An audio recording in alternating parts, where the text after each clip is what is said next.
Esta parte de la conferencia nos saca de esa información sobre la realidad y la empieza a relacionar con la situación en la que nos encontramos inmersos. Hay 20 años entre estas dos fotografías y en ese tiempo pasaron muchas cosas increíbles. Mucha gente pasó de estar así a estar así. Y esa es una curva exponencial que ha ido aumentando con el tiempo.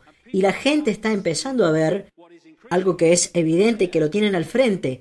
Y es que estamos empezando a ver cómo se está desarrollando la imposición de un Estado fascista mundial o un Estado comunista. Es lo mismo, cualquiera de los dos. Estoy seguro de que la gente en la Alemania fascista y que la gente en la Rusia de Stalin pensaban que había una gran diferencia entre los mundos en los que ellos vivían. Nombres diferentes para los mismos sistemas de control. Pero yo acotaría que si nos quedamos solamente en el nivel de los 5 sentidos, si nos movemos solamente en el nivel de lo que vemos, las estafas bancarias, las guerras manipuladas y el control orwelliano, entonces no vamos a captar verdaderamente lo que está sucediendo.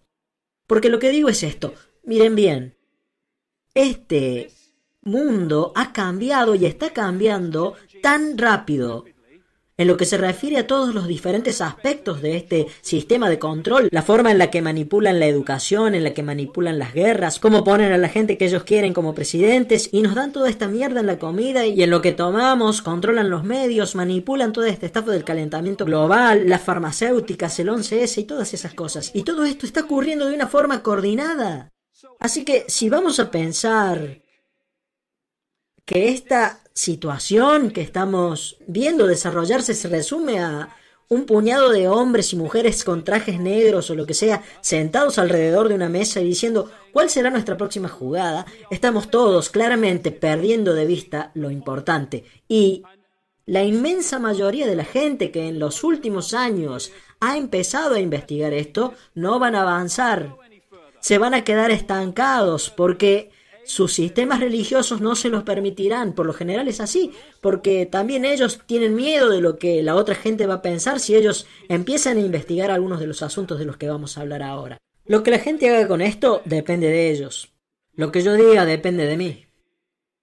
Así que sí, no se trata simplemente de gente sentada alrededor de una mesa en algún lugar del mundo, discutiendo sus próximos movimientos. Está el nivel en el que vemos cómo exponen esto en las noticias y todo lo demás. Y por otro lado tenemos este otro nivel dimensional no humano para investigar y que es lo que quiero hacer en esta parte de conferencia. Después tenemos el nivel de la naturaleza de la realidad del que hablé antes y después tenemos todo esto que tiene que ver con la luna, de lo que también voy a hablar en esta parte. Y la madriguera del conejo no termina ahí, va mucho más y más profundo. Y mientras más abajo vas dentro de la madriguera del conejo, más vamos entendiendo cómo funciona el juego, y mientras más sepamos sobre el juego, más posibilidades tenemos de cambiarlo. Y se trata todo del control y la programación de la percepción. Esa es la única forma en la que un puñado, porque es un puñado si lo comparamos con la población mundial, así es como millones pueden ser controlados, manipulando la forma en la que interactuamos con la realidad, manteniéndonos lejos de nuestra conciencia, poniéndonos en estas burbujas llenas de nuestra sensación de limitación y de yo no puedo, manipulando la forma en la que decodificamos la realidad y entonces hacernos ver el mundo como el sistema de control quiere que lo veamos.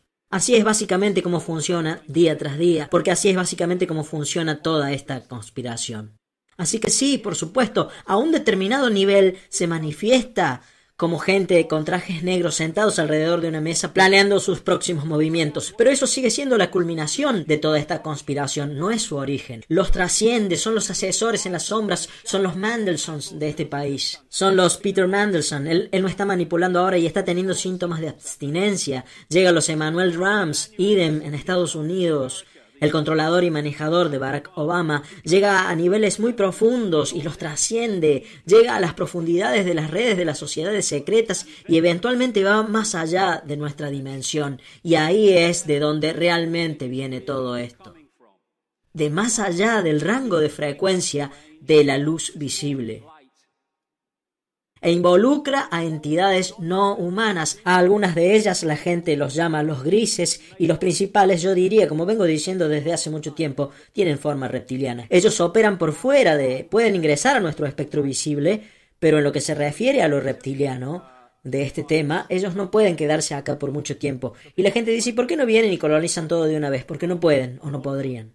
Pueden permanecer un tiempo prolongado, pero sus diferencias e incompatibilidades vibracionales hacen que tengan que salir. No se pueden quedar acá por mucho tiempo, aunque tienen tecnología que sí les permite quedarse por un tiempo prolongado. Y ellos operan fuera de nuestro espectro visible y manipulan esta realidad a través de linajes híbridos de los que ya vamos a hablar, y que los llamamos las familias Illuminatis. Así que nosotros vivimos dentro de lo que es el espectro de luz visible, pero fuera de eso, compartiendo el mismo espacio, hay una infinidad de otros mundos y de realidades. Y si alguno de los llamados ovnis ingresa a esta realidad, porque ingresa a nuestro espectro visible desde un lugar que nosotros no podemos decodificar, y por eso simplemente parece que sale de la nada. Porque todo lo que hacen porque no es que entran, sino que cambian su estado vibracional para resonar dentro de la luz visible. Y entonces es como, salió de la nada. Y entonces, ¿cuántas veces han visto? Te lo digo de verdad, vi ese ovni culiado y de repente desapareció enfrente mío. Escuché lo que decía, hermano, está re loco. Lo que hicieron fue incrementar su resonancia vibracional para salir del espectro de luz que es visible para nosotros, y entonces para el observador desaparece. Y no es que desapareció, solamente salió de nuestro espectro visible, y este rango de frecuencia que nosotros llamamos nuestro mundo está siendo manipulado por frecuencias vibratorias que están fuera de él. Y el satanismo es una red dentro de nuestro espectro visible que interactúa con estas entidades reptilianas de varias maneras, como ya explicaré antes de terminar la conferencia. Los lugares o las áreas del cielo que aparecen cuando investigamos es Orión, aparece una y otra vez cuando investigamos estos reptiloides, y en lo que se refiere a visitantes no humanos, entonces aparecen las Pléyades, también aparece en lo relacionado con los reptiloides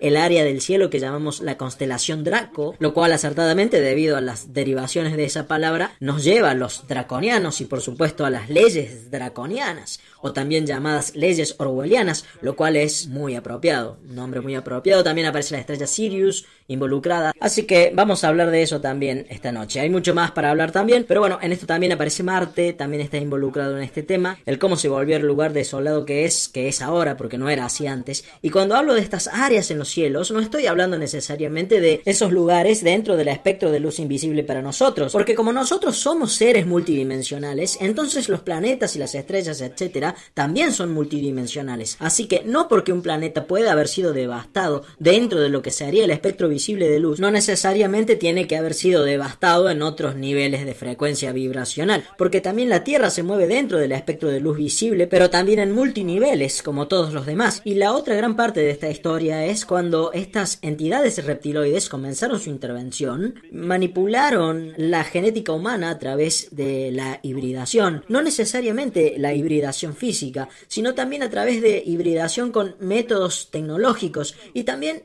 cambiando la forma humana, cambiando los mensajes, la información. Voy a hablar de esto antes de que terminemos esta parte, que el ADN está recogiendo, y a partir de eso podés cambiar la forma, al cambiar la información que el ADN está recogiendo. Y no es un accidente que los humanos tengamos genética reptiliana masiva y fundamental. Esta parte del cerebro, a la cual la ciencia llama el complejo reptiliano o cerebro reptiliano, se volverá pero muy importante conforme avancemos en esta parte de la conferencia, porque es fundamental para entender cómo el comportamiento humano y la percepción humana están siendo manipuladas para ver el mundo como lo vemos actualmente. Esta hibridación ha sido relatada y registrada en todo el mundo, en los relatos de la antigüedad. Por supuesto, en la Biblia, y la más conocida es este pasaje del Génesis. Había gigantes en la tierra en esos días, y también después de eso, cuando los hijos de Dios se unieron a las hijas de los hombres y tuvieron hijos con ellas. Estos fueron hombres poderosos de la antigüedad, hombres de renombre. Génesis 6:4. Y esa es solamente la versión bíblica. Tengo una rana en la garganta, parece que quiere salir el reptiloide. En todo el mundo antiguo van a encontrar historias similares y relatos de esta hibridación. Algo más ocurría paralelo a la historia de los reptiloides. Repito, no solamente está en la Biblia, en lo del jardín del Edén y todo eso, en lo cual ciertamente la serpiente es protagonista.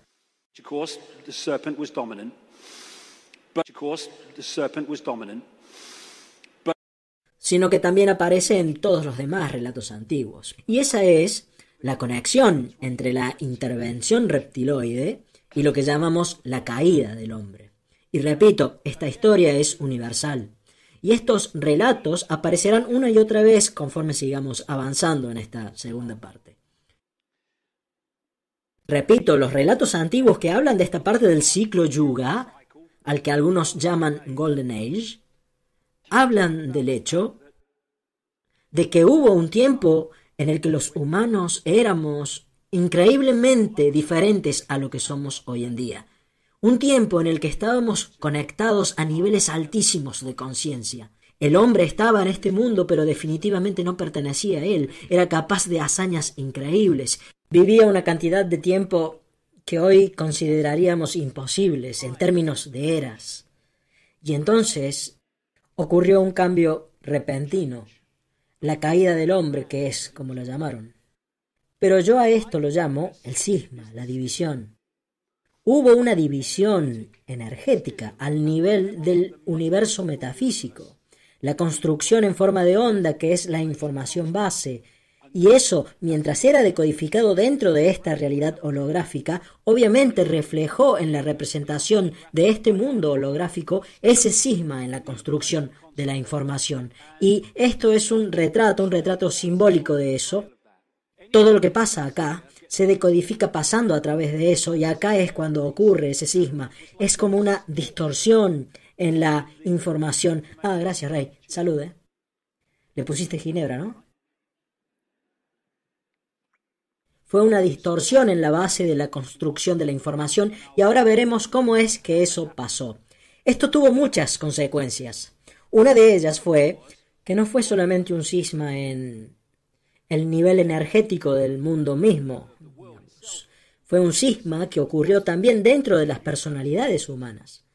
Nosotros resultamos distorsionados también de la magnificencia y la armonía en la que estábamos antes, y pasamos de eso a esto. Y ahora estamos en el punto en el que vamos a salir de eso.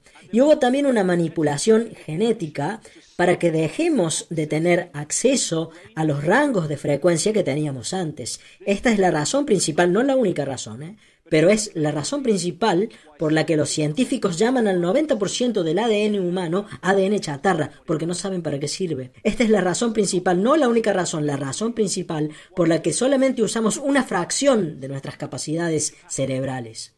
Por eso es que hay billones de células en ese puente llamado corpus callosum, que parece que no cumplen ninguna función, y es porque las desconectaron. Fuimos puestos en un estado de desconexión, porque eso nos hace controlables, eso nos hace cultivables. Así que tenemos este grupo reptiloide de acá, y los individuos que están involucrados en esto aparentan ser relativamente muy pocos, una ínfime cantidad comparados con la población mundial. Y esta es la razón por la que tienen terror de ser expuestos. Es un tema muy constante entre ellos, todo el tiempo, por donde mire. Y ellos han encarcelado a la humanidad, o buscan hacerlo, en este pequeño, muy pequeño rango de frecuencia que percibimos y que llamamos espectro visible de luz. Otro aspecto importantísimo relacionado con esto es que crearon linajes híbridos específicamente para ser los mediadores y las mediadoras que fueron conocidos en la antigüedad como los semidioses, la gente, los hijos de los dioses, parte humanos, parte dioses, como se puede ver en las representaciones de los dioses serpiente. Y ellos eran, como ya dije, los mediadores y las mediadoras que operaban en el espectro visible para el sistema de control fuera del espectro visible. Y es correcto que el caduceo y el símbolo de la profesión médica tenga la forma del ADN representado con dos serpientes. Porque para estos genetistas reptiloides, que están mucho más avanzados de lo que nosotros estamos, en lo que se muestra públicamente referido a la genética y al entendimiento de todo eso, el ADN es un programa de software. Así que entonces ellos lo manipulan para sus propios fines, y entender esto es crucial para entender el mundo en el que vivimos. Y algo realmente importante en lo que respecta a este ADN híbrido del que estoy hablando, es que le han eliminado lo que nosotros llamamos empatía. la habilidad de decodificar la emoción de la empatía. La empatía es el mecanismo a prueba de fallas de todos los comportamientos. Si soy capaz de empatizar con las consecuencias que sufren los otros por mis acciones, eso limita, balancea mis acciones.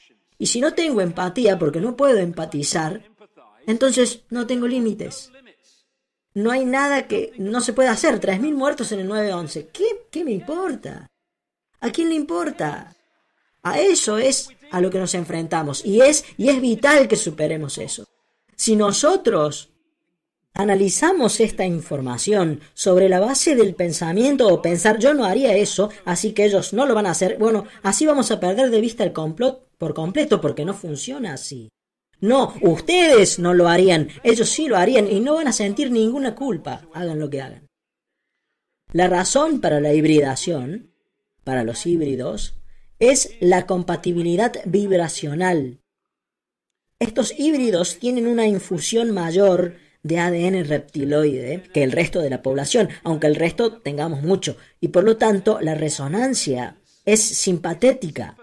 Con la resonancia de estas entidades operando desde afuera de nuestro espectro visible y a través de esta conexión por resonancia, como dos transmisores de radio comunicándose entre sí, la entidad controladora fuera del espectro visible puede controlar los pensamientos, las acciones, las percepciones del intermediario, de ese semidios. Pero, por supuesto, lo que se refiere a esto de la posesión es tan antiguo como la historia misma y llega hasta nuestros días. Nosotros vemos a esta gente, todos estos dibujos son de Neil Haig, por cierto, todos son de mi gran amigo y artista, y esta imagen simboliza el hecho que él mira a este otro dentro del espectro visible de luz y él ve a George Bush y nada más. Pero lo que la gente no ve, porque está fuera del espectro visible de su sistema de decodificación, es que hay entidades alrededor de esta gente que son los que en realidad están controlando los pensamientos y acciones de esta gente. Muchos psíquicos de todo el mundo me han dicho que vieron gente caminando por la calle y ese tipo de cosas, y que entonces vieron algo así como una entidad reptiliana etérea aferrada a esto, a los dos chakras de abajo, el nivel emocional, y flotando alrededor junto con ellos. Y esta es una buena analogía. ¿Vieron cuando están los científicos en el laboratorio y están trabajando con algo que no pueden tocar porque es muy peligroso? Eso que tienen que manipular está en una especie de pecera, de tanque, que tiene unos guantes que les permite manejar lo que está dentro de la pecera y les permite manipularlo dentro del tanque. Esa es una muy muy buena simbología para lo que estoy diciendo. Estos linajes Illuminatis, estos linajes híbridos, funcionan como esos guantes, operando dentro de esta realidad. Y Neil simboliza estas familias Illuminatis dentro del espectro de luz visible como este hombre barbudo. Cuando sea que lo vean en el transcurso de la conferencia, eso simboliza a las familias Illuminatis controladas más allá de la percepción humana por estas entidades reptiloides. Nota del traductor. Bueno, sobre la palabra entidades vemos que siempre se refiere o se utiliza para referirse a espíritus, al mundo espiritual, digamos, está en otra frecuencia utilizando los términos que usa David Icke. Ahora bien, lo que quiero hacer notar es que la palabra entidades se utiliza también para referirse a las empresas. Por ejemplo, se habla de entidades financieras para hablar de los bancos o entidades comerciales para hablar de corporaciones o de empresas. Estas palabras, los términos que se usan jurídicamente, no son términos que hayan sido puestos al azar, hay todo un diseño detrás. Y entonces el empleo de la palabra entidades para referirnos a estas organizaciones comerciales tal vez nos está diciendo quiénes son realmente los que están detrás de estas empresas, de estas corporaciones. Nos estará diciendo tal vez que hay entidades que son las que están manejando los destinos de estas empresas, entidades, utilizando el valor del término que le da David Icke, entidades espirituales que están en otro mundo y que nosotros no vemos. Cuando el mundo empezó a recuperarse de las grandes catástrofes geológicas, de las que voy a hablar enseguida, había áreas en el mundo que se destacaban en términos de lo que serían las habilidades, el potencial y los avances. Estas eran algunas de ellas, y esta área de acá es particularmente importante para los linajes de los que hablo. El área que era llamada Sumeria miles de años antes de Cristo y que se convirtió en Babilonia. Por eso es que Babilonia se menciona en los escritos de esta gente tan frecuentemente. Y la Mesopotamia, la tierra entre los dos ríos. No invadieron Irak solamente por el petróleo o solamente por lo que sea. No lo invadieron por un solo motivo, sino por múltiples motivos. Pero hay una razón por la que están tan obsesionados con Irak. Es porque para estos linajes que controlan el mundo actualmente, este es un pedazo de tierra muy importante y casi religioso, con una importancia histórica para ellos. Apenas Sumeria y Babilonia cayeron, estos linajes empezaron a aparecer. Se convirtieron en las familias reales, en la realeza del mundo. ¿Y qué es lo que reclama la realeza? El derecho de gobernar porque tienen el derecho divino de gobernar. Los emperadores chinos solían reclamar el derecho a ser emperadores debido a su conexión genética con los dioses serpiente. Y este es un tema constante alrededor del mundo, sobre los dioses serpiente y la realeza. Y ellos se convirtieron en la aristocracia y en las familias reales, reclamando el derecho a gobernar por su ADN. De hecho, bajando por esta calle del frente, tenemos a la cabeza de Estado de Gran Bretaña hasta el día de hoy diciendo que son reyes debido a su ADN. Son la cabeza del Estado a causa de su ADN. Y yo incluso presenté una queja, no pasó nada, pero presenté una queja a la Comisión de Asuntos Raciales o como sea que lo llamen, porque dicen, si observa racismo, denúncielo. Bueno, denuncio a la familia real entonces. O sea, ¿estoy errado? ¿Estoy errado? Porque se la pasan diciendo racismo, tenemos que parar el racismo, todos los políticos diciendo lo mismo. Entonces que vayan a Buckingham y los metan presos a todos. Si para ser cabeza de Estado dicen que no solamente tenés que ser blanco, sino que además tenés que ser miembro de su pinche familia. Es ridículo, pero bueno. Siempre lo ha sido y lo sigue siendo, y así como estas familias aristocráticas de la realeza se mudaron, eventualmente, cuando la gente empezó a rebelarse contra este evidente control real dictatorial, estas familias, algunas siguieron formando parte de las familias reales y algunas siguen existiendo, como la que tenemos nosotros, pero estas familias se mudaron a la política, crearon bancos, negocios y se convirtieron en esa gente de trajes negros y todavía se ven a sí mismos como la realeza. Se consideran especiales debido a su conexión genética con estos dioses serpiente y a través del imperio británico, el llamado Gran Imperio Británico y los otros imperios europeos, fue como estos linajes que vinieron a Europa desde el Medio Oriente, etc., ellos exportaron estos linajes por todo el mundo y los vimos llegar al poder a través de lo que llamamos la colonización.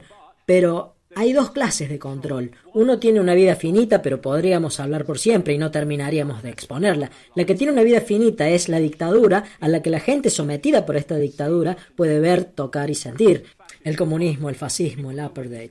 La gente sabe dónde está y eventualmente puede rebelarse contra ella porque saben a lo que se enfrentan. Pero la mayor forma de control es el control que no podés ver. La prisión sin barrotes. No podés ver los barrotes porque están fuera de tu campo visual. La gente no se rebela por no ser libre cuando no sabe que no está prisionera. Y esa es la idea de reemplazar el control colonial por otra clase de control llamado libertad. Así que, ¿qué pasó? Cuando estas colonias como lo eran los Estados Unidos, etcétera, igual que otras alrededor del mundo, cuando ganaron la independencia, lo que empezó a pasar en esos países fue que estos linajes con diferentes nombres y la red de sociedades secretas que manipulan la agenda de estos linajes siguieron controlando estos países desde ese momento, pero como la gente puede votar cada 4 o 5 años, no se dan cuenta de que en realidad viven en una tiranía.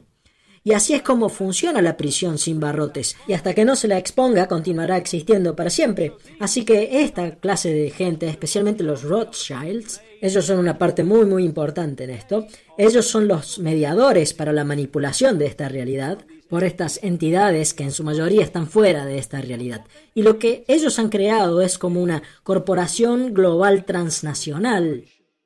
Lo que ocurre al ser una corporación es que tenés un cuartel general en algún lugar del mundo y a partir de ahí en cada país tenés empresas subsidiarias que responden a ese cuartel general. Y todas esas subsidiarias alrededor del mundo siguen las políticas del punto central. Lo que esta red de familias híbridas Illuminati ha hecho es crear exactamente lo mismo, pero en vez de empresas ellas son una red de sociedades secretas. Así que tenemos este centro de la red en Europa, por razones históricas, que tiene que ver con el nivel operacional. Tienen gente en lugares como Londres, no en el gobierno británico, sino en el centro de sociedades secretas en Londres. En Roma es otro lugar.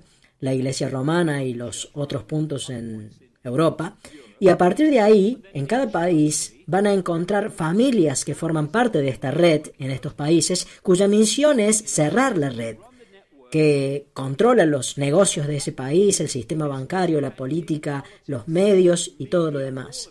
Así que lo que tenemos es que desde este punto central en Europa, que es el centro de la red, sale a todos estos diferentes lugares y países por el mundo, que entonces imponen en sus países lo que se dictamina acá en ese punto. Y por eso es que cuando viajo alrededor del mundo veo que las mismas cosas son mostradas en diferentes países al mismo tiempo, abrumadoramente justificadas por las mismas excusas.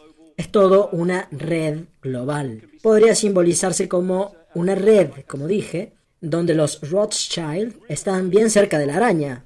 Y todas estas otras hebras de la red son las diferentes sociedades secretas, las diferentes sociedades semisecretas y corporaciones transnacionales y todo eso.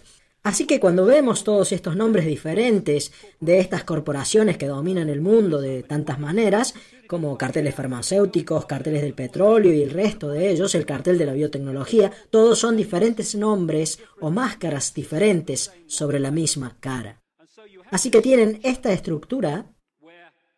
Afuera de nuestro espectro visible tienen el sistema de control reptiliano que se materializa en nuestro mundo a través de las familias Illuminatis y ellos controlan a la gente que tiene el poder para llevar el mundo en una cierta dirección.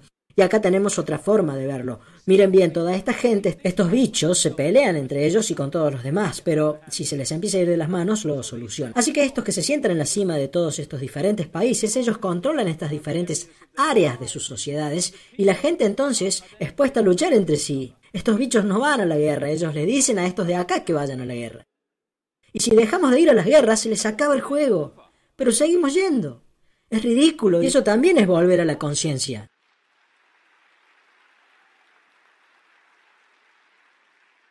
Así que entonces estos personajes son solamente peones en el juego de todas formas, peones genéticos al fin y al cabo. Son algo así como unas cáscaras para llevar a cabo esta agenda dentro de nuestro espectro visible, lo que no quita que haya carniceros que sean mejores que otros, por supuesto. Así que si estudian el principio del caballo de Troya, el símbolo del caballo de Troya, entrando en una sociedad sin parecer ser lo que es, si lo modificamos y le ponemos esta cara, obtenemos simbólicamente lo que estamos hablando acá.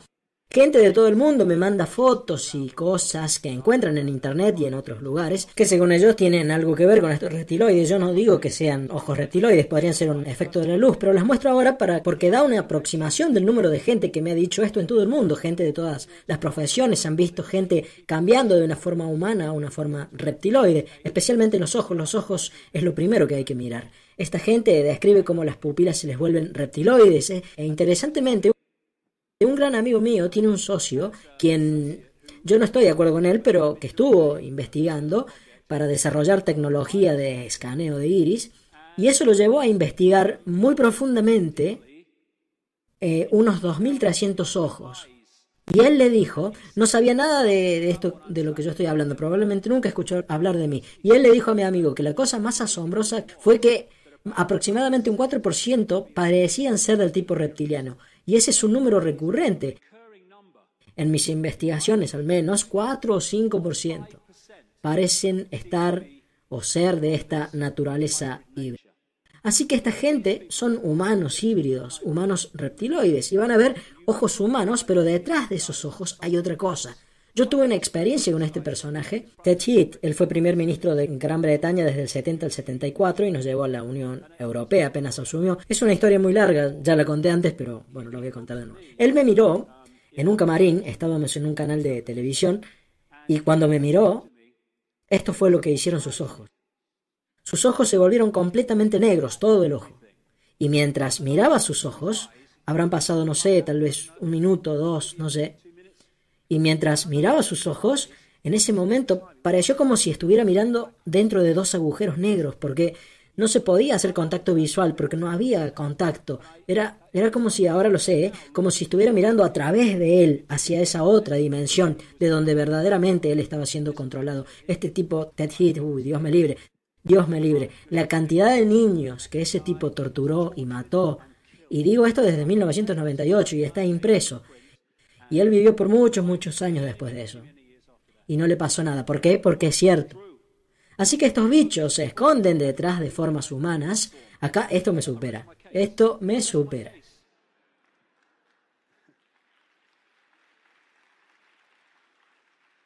Te ves sabroso. Y así que esta falta de empatía en este ADN híbrido explica el por qué estos personajes hacen lo que hacen. Ahora bien, cuando ustedes abren sus mentes, en vez de estar ahí diciendo, no, eso no se puede, eso es ridículo, cuando abren sus mentes y dicen, ok, bueno, no voy a aceptar lo que dicen, pero voy a seguir la corriente a ver a dónde me lleva, se van a dar cuenta de que todas estas cosas de las que estoy hablando lo tienen en las narices cuando lo lleven de lo subliminal a lo consciente. La forma más antigua de adoración religiosa en el mundo hay que buscarla 70.000 años en el pasado, en un área del desierto de Kalahari en Sudáfrica, y es el culto de la serpiente o el culto de la víbora. Este hombre, el reverendo John Baptist Dean, escribió un libro muy bueno, en 1933, El culto de la serpiente, en el cual estudió el culto de las serpientes alrededor del mundo, y esta fue su conclusión. Tal parece entonces que no hubo ninguna nación tan geográficamente remota o tan religiosamente disonante que hubo una y solamente una superstición característica que fue común a todas. Las más civilizadas y las más bárbaras se inclinaron con la misma devoción ante la misma absorbente deidad, y esta deidad estaba representada por la misma serpiente sagrada. También parece ser que la mayoría, por no decir todos, los países civilizados donde estas serpientes eran adoradas o tenían alguna fábula o tradición que incluía esta historia, directa o indirectamente aludían a la caída del hombre del paraíso, y en la cual la serpiente estaba involucrada. Lo que ocurrió entonces, pero los relatos más antiguos, respetando el curso y la naturaleza de esta seducción, deben ser aquellos de los que derivan todos los demás, los cuales representan la serpiente victoriosa sobre el hombre en un estado de inocencia y subyugando su alma en un estado de pecado. Así lo llamaba él porque era un reverendo, dentro de la veneración y adoración de lo más abyecto de sí mismo. Como dije antes, donde quiera que vayamos aparece. Se encuentran representaciones obvias de los dioses serpiente. Estas fueron encontradas en tumbas del pueblo Ubaid, que se desarrolló en Suma, que estaba en lo que hoy llamamos Irak. Estos eran los Naga, la gente reptiloide metamórfica de Asia. Los druidas solían adorar un dios serpiente llamado Hu, y si ponemos esa palabra delante de man, queda human, lo cual es el hombre serpiente, que sería muy adecuado, muy acertado. Los egipcios solían adorar dioses serpientes y representaban a los faraones como una expresión de eso, de esta forma. Acá vemos la cobra saliendo de la corona. Pueden ver que el tocado en la cabeza representa una cobra, representa una serpiente, pueden ver la panza de la cobra. Y la cobra es un símbolo constante, común de esta especie reptiloide. En América Central tenemos a Quetzalcóatl, el dios serpiente emplumada, y la versión maya de este dios se llamaba Kukulcán, en lugares como Chichén Itzá. Y por supuesto a todo lo largo de Asia, en Japón, China, etc., el símbolo más importante de esa parte del mundo es el dragón, el cual viene de este culto a los dioses serpiente. Nuestro folclore está lleno de historias de serpientes y toda esa clase de cosas, dragones. Cuando conocí a Credo Mutwa hace ya mucho tiempo, él me contactó cuando yo andaba por Sudáfrica. Él es un chamán zulú, es el historiador oficial de la nación zulú, porque él leyó mi libro El Mayor Secreto, en el que hablé por primera vez de estos reptiloides, y me dijo, señor David, ¿cómo supo usted? ¿Cómo supo sobre los chitahuri? Yo le dije, no sé nada sobre los chitauri, que enséñame, y me contó la historia de la historia africana de los chitauri, que se traduce como los hijos de la serpiente o como los hijos de la pitón que conquistaron el mundo, de la misma manera que escriben en otras historias del mundo antiguo. Esta es una pintura que hizo él sobre una clase de estos chitauri, de los relatos antiguos y modernos. Y me mostró esto, que él llamó el collar de los misterios. Es un collar de cobre que es muy pesado, que va sobre los hombros. ¿Cómo hacen para aguantarlo? No sé, porque es muy pesado. Y ellos lo usan como la historia de la nación zulú. Los símbolos que cuelgan de él cuentan la historia de África y del mundo en general. Y se destaca en el frente una entidad no humana con una erección, y en posición de, te la voy a poner, y una mujer humana. Y le pregunté a Mutwa qué era eso, y él dijo, esto simboliza la hibridación de los chitauri y los humanos para crear estos linajes híbridos, a estos hijos de la serpiente. Y entonces le pregunté, por cierto, eso es de cobre ahora, pero originalmente este collar del misterio, por cierto, aparece en un relato de 500 años, y los registros de credo tienen miles de años. Y aparece un plato volador, se ve muy claramente un plato volador colgando del collar, y los contadores de historias dicen que es de donde salieron los Chitauri.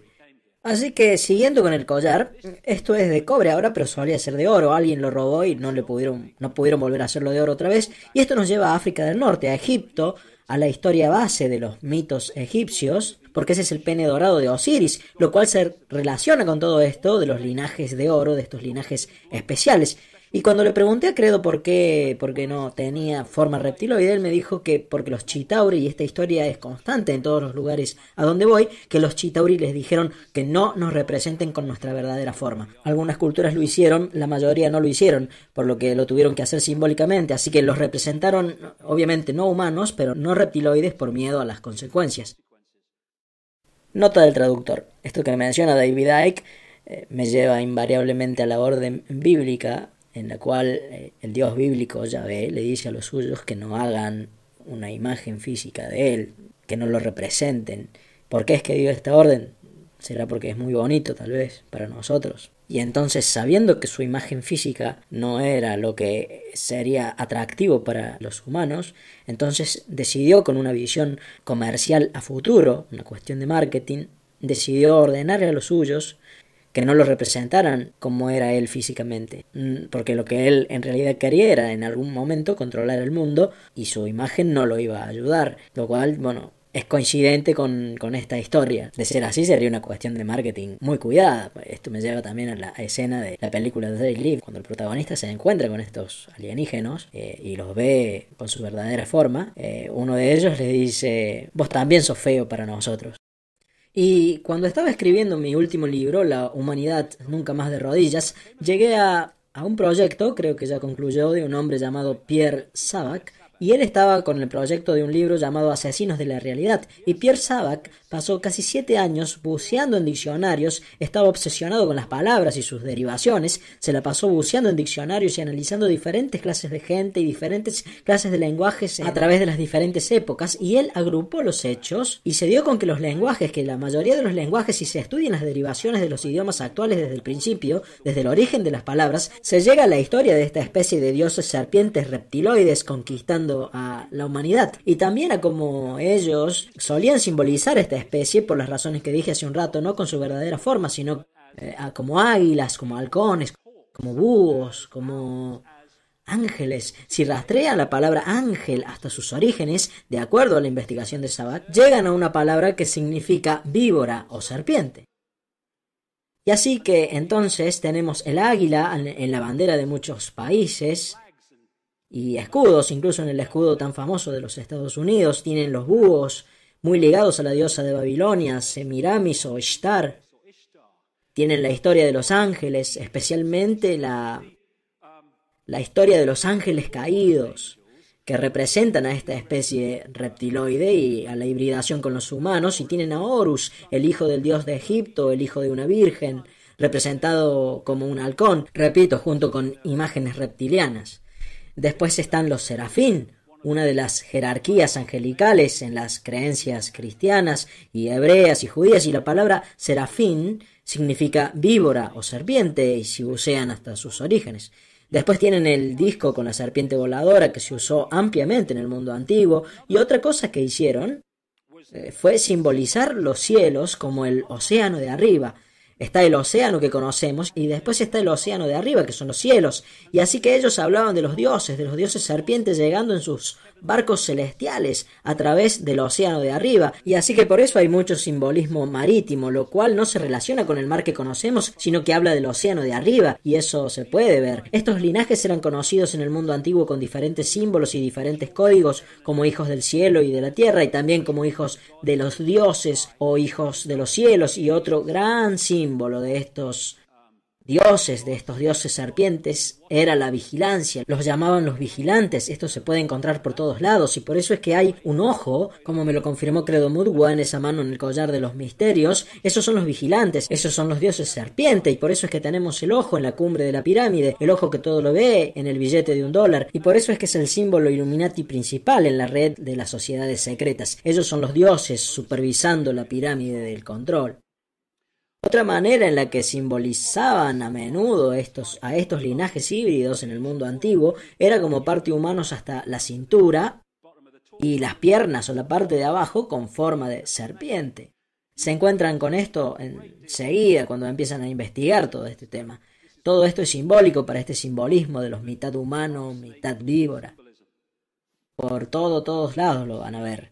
Y la cobra, como ya dije, es un símbolo muy común para estos dioses serpiente. Lo mismo que las luchas contra los dioses serpiente y las batallas contra ellos. Incluso la palabra Mesías viene de Mesé o Mesa, que es el cocodrilo del Nilo, y ellos hacían aceite con los cocodrilos del Nilo para ungir a los faraones, e incluso hasta el día de hoy en la ceremonia de coronación de los reyes ellos simbolizan eso como parte de la ceremonia, y acertadamente, ¿no? En la Biblia el diablo es simbolizado o descrito en términos reptiloides. La serpiente antigua llamada el diablo, Satán, que engaña al mundo entero, fue arrojada a la tierra y sus ángeles fueron arrojados con él. Apocalipsis, eso dice en el Apocalipsis, los ángeles caídos, un tema que se repite. Y todos estos cuentos tradicionales que incluyen besar sapos que se convierten en príncipes, invariablemente siempre tienen algo reptiliano y es todo parte de lo mismo. Y gente de todo el mundo me manda fotos en respuesta a las cosas que muestro, y es impresionante la cantidad de veces que se ven símbolos de reptiles y humanos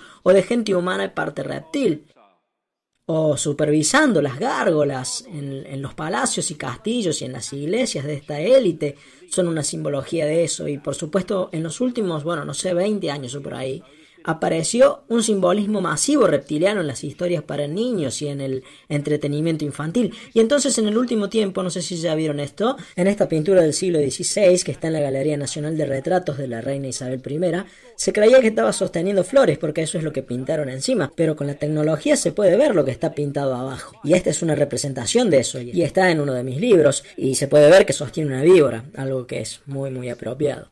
Y estas familias aristocráticas, que son las que se convirtieron en los híbridos, repito, usan reptiles, dragones y toda clase de imágenes de serpientes en sus escudos de armas y todo eso. Y uno de los centros, como dije antes, es Londres, no necesariamente el gran centro urbano de Londres, sino la City de Londres y el templo que es la City de Londres, porque la City de Londres es un gran centro no solamente de la economía británica, sino de la economía mundial, y con mucha razón su símbolo es un dragón volador, y el símbolo de la sociedad secreta de los caballeros templarios, un hilo muy importante dentro de esta red de sociedades secretas. Lo mismo el escudo de la ciudad de Londres. Pasan por acá cada vez que entran a la ciudad, por supuesto. Y otro tema que van a encontrar representado con imágenes alrededor del mundo siempre es el de las serpientes comiendo humanos. No está bueno, no lo es de hecho, por supuesto, pero ellos comen humanos. Cuando estos reptiloides entran a nuestro espectro visible, ellos usan a los humanos como su comida,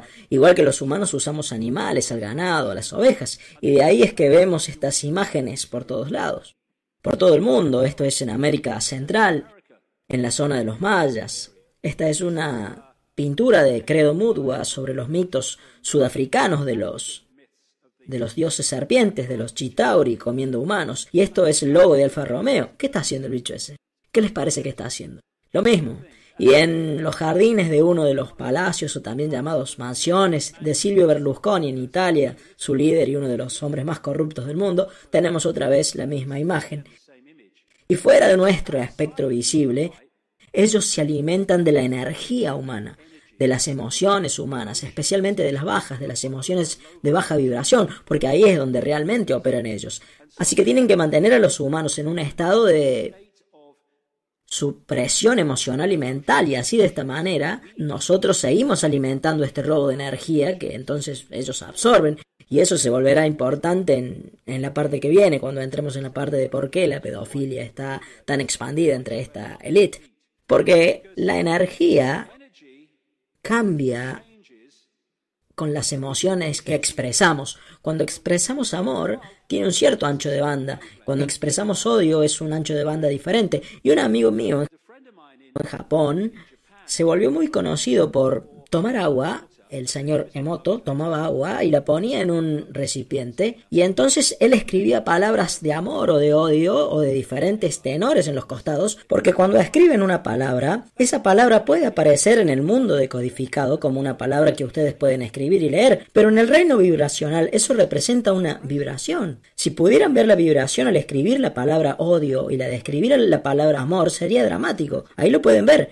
porque lo que pasó es que después de que puso la palabra al costado del recipiente con agua, él entonces congeló el agua así muy rápido. En el laboratorio pude ver cómo lo hace y entonces fotografió los cristales. Y esto es un cristal del agua con la palabra amor escrita en el recipiente y este otro es el cristal que tenía escrito odio en el costado del recipiente. Y él escribió un libro con todas estas cosas y ahí están todas las fotografías. Y esta es la energía que estas entidades absorben cuando están fuera de nuestro espectro visible, lo cual es la mayor parte del tiempo. Y por lo tanto nos tienen que mantener en un estado en el que produzcamos eso. Toda esta cosa vampírica, porque es como si tomaran sangre humana dentro del espectro invisible, porque eso tiene el código genético humano, lo que les permite mantener su compatibilidad vibracional con esta realidad por mucho tiempo, después de lo cual se tienen que tomar el palo de acá, por eso es que toman mucha sangre. Y después tenemos esto del cambio de forma. Y bueno, como ya saben, se burlaron mucho de mí, me ridiculizaron por decir esto. Porque la gente dice, no podés pasar de un cuerpo sólido a otro cuerpo sólido y después hacerlo de nuevo. Genio. Pienso igual que vos, claro que no se puede. Pero no es eso lo que está pasando, porque la verdad es que no existe ningún cuerpo sólido. Todo lo que vemos y tocamos es la decodificación de un sistema, no existe lo sólido. Así que entonces la metamorfosis o el cambio de forma es, si tenés una situación como esta, el campo energético dominante para nuestra percepción como observadores es el humano. Así que lo que vemos es a George Bush o a quien sea, y lo que vemos es un humano. Pero en algunas ocasiones, especialmente en ocasiones de emociones fuertes, este cambio puede ocurrir y el espectro reptiloide pasa al frente.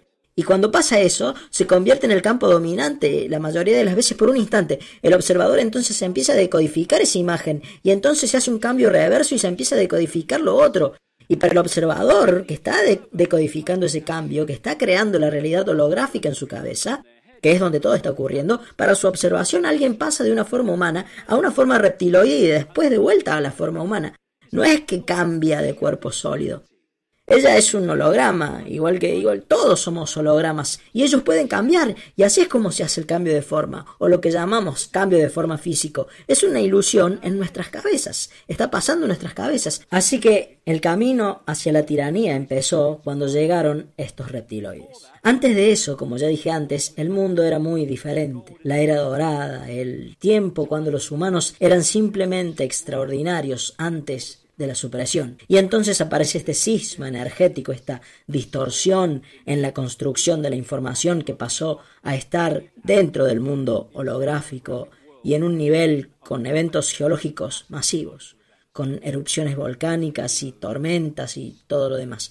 Y por supuesto simbolizado con Noé y el diluvio, pero hubo muchos de esos, no solamente uno. Y Noé es simplemente la versión bíblica de historias mucho más antiguas que cuentan exactamente la misma cosa, de cómo la tierra cambió, de cómo hubo una inundación masiva, maremotos o lo que hoy llamamos tsunamis, de cómo hubo grandes catástrofes geológicas y convulsiones y básicamente el mundo fue, pero ciertamente las sociedades que existían antes de eso fueron destruidas y todo quedó como una hoja de papel en blanco. Y dentro de esta distorsión, los humanos perdimos el control de la conexión que teníamos con esos altos niveles de conciencia y esto fue lo que pasó. Pasamos de ser una parte del campo de esta sabiduría a ser conquistados y suprimidos por esta especie reptiliana. Porque una vez que la hoja en blanco fue creada por las catástrofes geológicas, y ya llegaré al por qué pasó eso, ya falta poco para llegar a ese tema, la Tierra comenzó a normalizarse y cuando se normalizó todo empezó a reconstruirse, pero en nivel mucho más bajo del que estaba antes. Y hubo una manipulación genética también.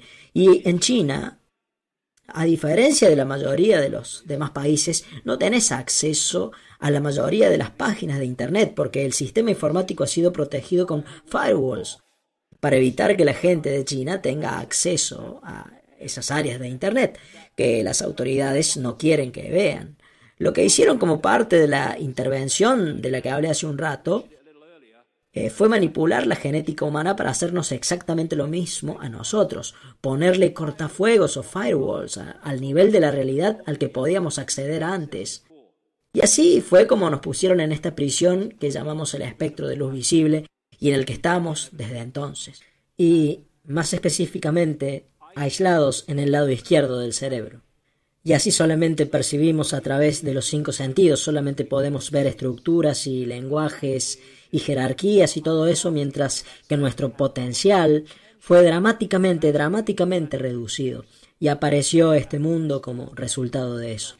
Y se domina controlando la percepción humana mediante la supresión de nuestro verdadero ser y dictaminando lo que traemos a esta realidad holográfica. Ok, y ahora es cuando se pone realmente loco. Ya mostré la mitad de mi locura, así que voy a terminar de mostrarles toda.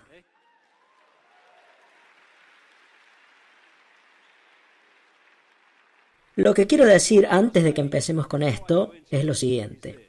Una de las formas más eficientes para controlar a la gente es limitar su sensación de posibilidad.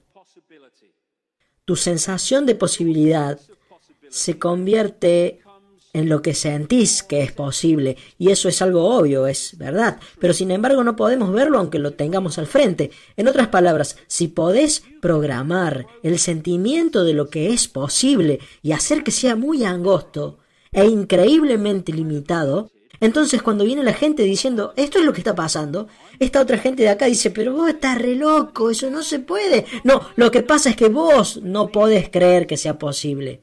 Hablando con muchos de los informantes que he conocido a lo largo de los años y hablando también con otras personas que se dedican a lo mismo que yo, hay una sensación que comparten casi todos y es la de que estas entidades tecnológicamente, y quiero enfatizar esto, no hay muchos de ellos comparados con los humanos, así que por eso se tienen que mantener fuera de nuestro espectro visual y esa es una de las razones, por no decir la razón principal, por la que quieren controlar a todo el mundo, porque se les está yendo de las manos desde su punto de vista, y yo diría que se les va a descontrolar más dentro de poco tiempo. Pero ellos creen, algunos de ellos, que esta tecnología, la que manejan estos sujetos, la que usan estas entidades, están a 10.000 años de distancia de donde estamos ahora nosotros. Y eso sería una definición algo equivocada, porque hay una línea, como un Rubicón, en la concepción de cómo funciona la realidad. Y cuando estás de este lado de la línea, estás en un estado de limitación tremenda. Pero cuando lo cruzás, al darte cuenta de la naturaleza de la realidad, de lo que ya estuvimos hablando, de repente podés moverte muy rápido hablando de tu habilidad y de tu potencial y de todo lo demás. Pero cuando estás de este otro lado, ellos admiten, esta gente, que los reptiloides nos llevan 10.000 años de ventaja. Así que estamos lidiando no con lo que podemos hacer nosotros, sino con lo que pueden hacer entidades mucho más avanzadas tecnológicamente, no más avanzadas espiritualmente, sino intelectualmente, tecnológicamente más avanzadas. Y lo que pasó fue que cuando estaba escribiendo mi último libro, estaba sentado una mañana, tuve alguna que otra reflexión después de esto, pero nada importante, pero estaba sentado una mañana en la computadora para empezar a escribir y fue como si, me ha pasado esto muchas veces en mi vida en los últimos 20 años, fue como un campo de energía que bajó sobre mí y de repente simplemente supe que la luna no es lo que parece ser,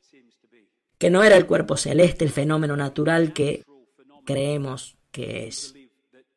Y a partir de ese momento la información empezó a llegar a mí a través del mundo de los 5 sentidos, señalándome eso justamente. Y repito, volvemos de nuevo a esa oración que dije hace 20 años. El conocimiento será puesto en tu cabeza y otras veces serás guiado al conocimiento. Esta combinación se repite constantemente y se vuelve más y más poderosa. Primero sentí una inspiración que no venía de ningún lado en particular, que la luna no es real. ¿De dónde salió eso? Y entonces empezó. Y fui a la internet y en cuestión de 2 o 3 minutos yo no esperaba encontrar nada.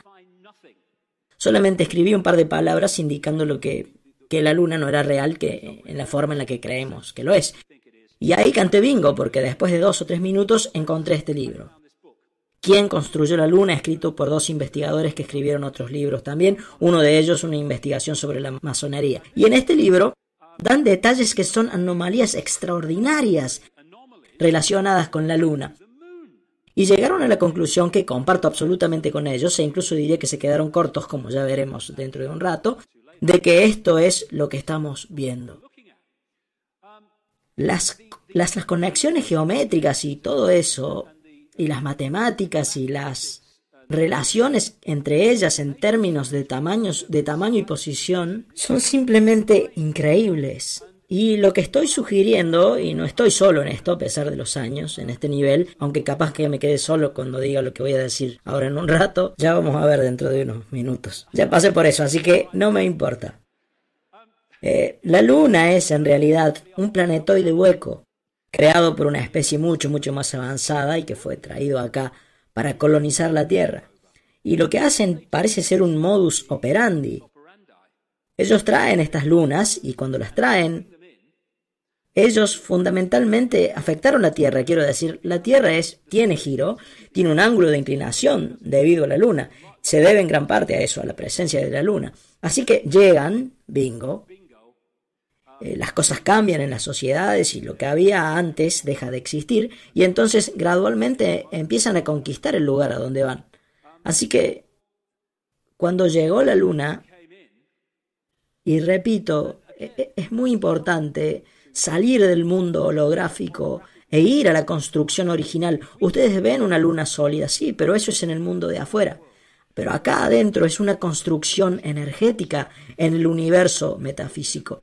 Y cuando la trajeron, pasó otra cosa de la que hablo en el libro. Eso produjo una distorsión en la construcción de la información, en el espectro de banda de base de la información de este universo.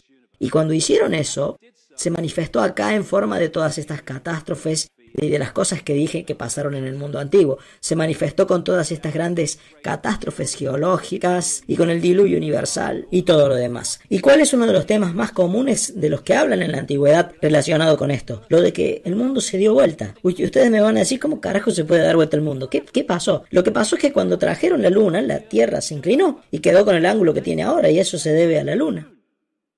Y entonces, esta distorsión trajo el final del mundo como era antes y básicamente volvimos a frotar palitos a causa de lo que pasó. Y esa distorsión se aplicó en la mente humana, en la percepción humana, en la psiquis humana, y nosotros cambiamos completamente la forma en la que percibimos el mundo y quiénes somos y dónde estamos. Así que en Quién construyó la luna, como dije antes, lo recomiendo al libro, por la forma en la que muestra las anomalías y todo eso, y las conexiones entre estos tres cuerpos celestes.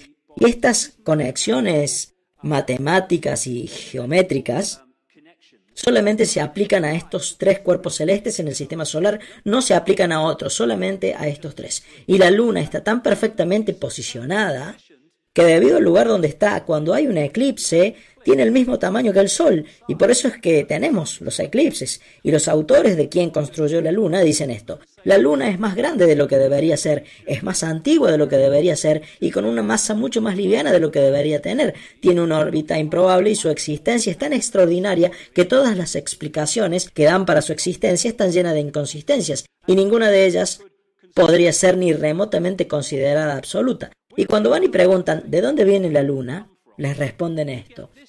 Y muchas de las cosas que llamamos ciencia y que son aceptadas por la gente como hechos incuestionables son en realidad una teoría que repetida se convierte en un hecho concreto, pero cuando investigan se dan con que es una teoría. Y la primera de ellas es que la luna fue creada por lo que se llaman la teoría del desprendimiento o la teoría del gran desprendimiento, y esa teoría dice que vino un planeta parecido a Marte, rozó a la Tierra y que un pedazo grande se desprendió y se convirtió en la luna. Como la física de eso no cuadraba mucho, entonces se inventaron la teoría del doble desprendimiento, que dice que ese planeta tipo Marte rozó la Tierra y que eso partió un pedazo o lo que sea, y que después de eso el planeta tipo Marte pensó y dijo, che, me parece que voy a volver para pegarle de nuevo, y que entonces dio la vuelta y volvió a golpear la Tierra. El 1-2 del box le hizo una explicación medio como traída de los pelos, ¿o no? Y la verdad es que los científicos honestos les van a decir que no tienen ni la más puta idea de dónde salió la luna, y que de acuerdo a la física no debería estar ahí. Este tipo, Isaac Asimov, un profesor ruso de bioquímica, escribió mucho sobre esto.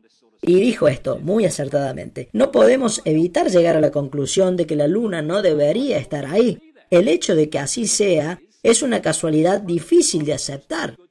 Los planetas pequeños como la Tierra, con campos gravitacionales débiles, carecen de satélites y por lo general, cuando los planetas sí tienen satélites, esos satélites son mucho más chicos que el planeta en cuestión. Por lo tanto, incluso si la Tierra tuviera un satélite natural, tendríamos muchas razones para pensar que ese satélite, como mucho, sería un mundo muy pequeño de quizás 50 kilómetros de diámetro, pero resulta que no es así. La Tierra no solamente tiene un satélite, sino que además es un satélite gigante de 3.476 kilómetros de diámetro. ¿Cómo es que la Tierra tiene un satélite tan grande? Algunos científicos dicen que ni siquiera se trata de la proporción entre un planeta y un satélite, sino que es más bien la que hay entre un planeta y otro planeta. La Luna es más grande que Plutón. La mejor explicación para la Luna es que es una ilusión óptica, que la Luna no existe, dicen algunos científicos. Otra más de un científico de la NASA: parece más fácil explicar la no existencia de la Luna que su existencia. Y después tenemos esto de la Luna hueca. Esto es lo que yo vengo diciendo y otros han estado diciendo, que es un planetoide hueco. En noviembre de 1969, la Luna fue impactada intencionalmente por un módulo lunar para generar el equivalente a la explosión de una tonelada de TNT. Y eso creó ondas vibratorias y los científicos de la NASA dijeron que sonó como una campana. Maurice Ewing, vicedirector del experimento, dijo en una entrevista: prefiero no interpretar esto ahora mismo, pero fue como si alguien hubiera golpeado una campana en una iglesia una sola vez y el resonar hubiera durado 30 minutos. Después hicieron otro experimento más grande, del que ya hablaré. Frank Press, del Instituto de Tecnología de Massachusetts, el MIT, dijo que el hecho de que el efecto de ese pequeño impacto durara 30 minutos escapa a nuestra comprensión. Esto lo dijo un tipo llamado Gordon McDonald a principios de 1960. Parece ser que la Luna es más bien como una esfera hueca que una esfera homogénea. Y este tipo del MIT dijo: los experimentos Luna Orbiter mejoraron el conocimiento de la gravedad lunar y dejaron al descubierto la aterradora posibilidad de que la Luna pueda ser hueca. Ahora vamos a hablar de este otro gran impacto. Un vehículo lunar impactó contra la Luna con un equivalente a la explosión de 11 toneladas de TNT y la NASA dijo que la Luna reaccionó como un gong y continuó vibrando por 3 horas y 20 minutos y hasta una profundidad de 40 kilómetros. Ken Johnson, supervisor del Departamento de Control de Datos y Fotografía de las misiones Apolo, le dijo al autor de Quién construyó la Luna, Alan Butler, que la Luna no solamente sonó como una campana, sino que además toda la Luna se movió como si hubiera habido un amortiguador hidráulico gigante rebotando en su interior. Estos dos científicos rusos de la Academia Rusa de Ciencias escribieron un artículo en 1970 en la revista Sputnik en Rusia, titulado ¿Es la Luna la creación de una inteligencia alienígena? Y después de todos estos años parece haber evidencia que confirma que estaban en lo cierto. Lo que ellos remarcaban, ellos y otros más, es que la superficie de la Luna es extremadamente dura y contiene minerales como el titanio. Se ha encontrado que las rocas de la Luna contienen metales procesados incluyendo plata y mica, y elementos como el uranio 236 y neptunio 237, los cuales nunca se han encontrado en la naturaleza. El uranio 236 es un desecho nuclear radioactivo de larga vida que se encuentra como residuo del combustible nuclear y en el uranio procesado. El neptunio 237 es un elemento metálico radioactivo y un bioproducto de los reactores nucleares y de la producción del plutonio. Se han encontrado en algunas rocas lunares 10 veces más titanio que en las rocas con titanio que hay en la Tierra. El titanio se usa en los jets supersónicos, en los submarinos para grandes profundidades y en las naves espaciales. El doctor Harold Urey, del ganador del Premio Nobel de Química, dijo estar muy confundido por las rocas lunares y en particular por la cantidad de titanio. Dijo que las muestras eran espectaculares y que no podía explicar la presencia de tanto titanio. Los dos científicos rusos dijeron en su artículo: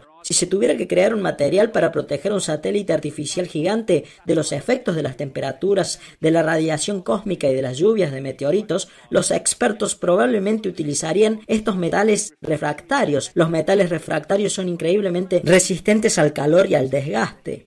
En ese caso, no está claro por qué las rocas lunares son extraordinariamente malas conductoras del calor, hecho que sorprendió a los astronautas. ¿No era esto acaso lo que buscaban lograr los diseñadores del Super Sputnik en la Tierra? Desde el punto de vista de la ingeniería, esta antigua nave espacial a la que llamamos Luna está muy, pero muy bien construida. Ellos dicen que es un planetoide hueco y dicen, si vas a lanzar un satélite artificial, es aconsejable que sea hueco.